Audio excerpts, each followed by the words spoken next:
আমার আইডি পেজে প্রোফাইলে যারা আসো তোমরা কি এই লোকটারে চেনো? তোমাকে উদ্দেশ্যে আজকের ভিডিওটা, আজকে কোনো ফালতু কথা না, আমার ভিডিও বানানো কোনো কিছু নিয়ে ভিডিও না। এই লোকটারে কি তোমরা চেনো তাই কও আগে। যদি চেনো তাহলে আমি যে একটা পোস্ট করিলাম গরিবের বাড়ি হাতির পাড়া, সেই পোস্টে তোমরা এসে হাতি খুঁজে পাচ্ছিলে না কেন? আসসালামু আলাইকুম রহমতুল্লাহ। টুক করে একটা কেক বানাইলাম, কি এত্তি বানাইলাম, কেন বানাইলাম, কিডা খাইয়ে গেল, সব কিছু কব। সেই কথার আগে আমি ওই যে লোকটারে দেখালাম, এই লোকটারে তোমরা যারা যারা চেনো তারা তারা কমেন্ট করবা, ঠিক আছে? আর যারা চেনো না সেই সব মূর্খদের করছি, তোমরা না চিনে না জানিয়ে কোনো সময় কমেন্ট করতে আসবে না কারোর পোস্টে। তোমরা যে মানুষ চেনো না তাহলে ওই হাতি খুঁজে বেড়ালি হয় আন্দাজে কুন্দাজে। তোমরা এই লোকটারে চেনো না তাহলে কমেন্ট করার দরকার কি? হ্যাঁ, যারা চেনো না আর পড়াশোনা জীবনেও কোনো দিন করনি, মানুষ যে ভালো কিছু বড় কিছুরের উপকরতে হাতি হিসেবে ব্যবহার করে, আমি যে ওই কথাটা কইছি। তিনি একজন মন্ত্রীর ছেলে, সাবেক মন্ত্রী তরিকুল ইসলামের ছেলে। তোমরা ওরে চেনো না? এই মূর্খর ঘরের মূর্খ, তোমরা পড়াশোনা করনি। সে কোথায় আর আমি কোথায়? আমাদের বাড়ি আজকে হঠাৎ করে উনি চলে আইছে, তাই এটা গরিবের বাড়ি হাতির পাড়া না?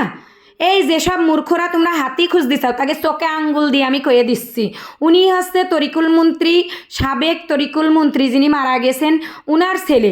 উনি আওয়ামী লীগ করে কি বিএমপি করে এসব আমার দেখার দরকার নেই। উনি যে আমার বরের ছোট্টকালে সেই প্রাইমারির কালের বন্ধু, তা সে যে আমাদের বাড়ি আইছে। কত মানুষ আছে, নেতাগুতা মানুষ যারা বড় বড় মানে অন্য এলাকায় বিশাল বড় নেতা, তারা তার কাছে এসে একটা ছবি তুলবে, তার সাথে একটা কথা কবে, সেই সৌভাগ্য এমনও মানুষের হয়নি।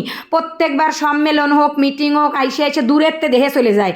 আর সেই ব্যক্তিটা আমাকে বাড়ি আজকে আইসে, তাহলে আমি তার উপকর্তে বলেছি যে গরিবের বাড়ি হাতির পাড়া। তার কাছে তো আমি গরিবই, তাহলে আমি বলবো না যে গরিবের বাড়ি হাতির পাড়া, তোদের বাড়ি নিয়ে যা তো দেখি কিরাম পারিস। সে যে আমাদের বাড়ি আইসে এটাই তো আমার গর্বের বিষয়। আর এই কেকটা বানাইলাম মূলত আমার 20,000 ফলোয়ার হয়ে যাচ্ছে সেই উপলক্ষে। আমি মনে মনে ছিলাম যে কয়দিন ধরে আমি কেক বানাই, তা সব কেক বেছে ফেলাই দিই, আমার খোকা খাতি পারে না। তা আমি এই 20,000 উপলক্ষে একটা কেক বানাবো, সেই কেকটারে আমি ডেকোরেশন করবো আর খোকারে আমি দেবো, খোকা খাবে। এই কেকটা আমার কত বড় সৌভাগ্য। ওই ব্যক্তিটা, ওই ভিআইপি ব্যক্তিটা, আমার জন্যই তো ভিআইপি। সে আমি একজন সাধারণ পাবলিক মানুষ, অথচ সে একজন মন্ত্রীর ছেলে। সে মন্ত্রী হোক বা না হোক, সে কোন দল করে সেটা আমার দেখার দরকার নেই, কিন্তু সে যে আমার বরের বন্ধু, সে আইসে আমাদের বাড়ি আইসে এই কেকটারে আমি ডেকোরেশন করে পারিনি, কিচ্ছু করে পারিনি, মাত্র ওভেনেরতে নামাইয়ে এই বুট করে থুয়ে দিছি। থুয়ার পরে যে সময় ঠান্ডা হয়ে গেছে, এই ব্যক্তিটা আইসে বসেছে, আমার খোকার বাপ সেই কেকটারে নিয়ে গলা ধরে নিয়ে ফেলেটে ঢাইলে ওই যে সেই ল্যাংটা কেকটা ওই ওনার সামনে দিয়ে দিলি সে কিরিম মিরিম দিয়া না কিচ্ছু না। তা সে খুশি মনে ওই দেখো কি সুন্দর করে চাকু দিয়ে কাটলো, নিজে খাইলো, তারপরে যারা সাথে ছিল সবাই রে খাওয়াইলো। তারপরে বাইরে আরও 10-12 জন লোক ছিল। সে 1 পাউন্ড কেক কত বড়, সে পিস পিস করেছে এমনভাবে যে সবাই একটু একটু করে ভাগে পাইছে।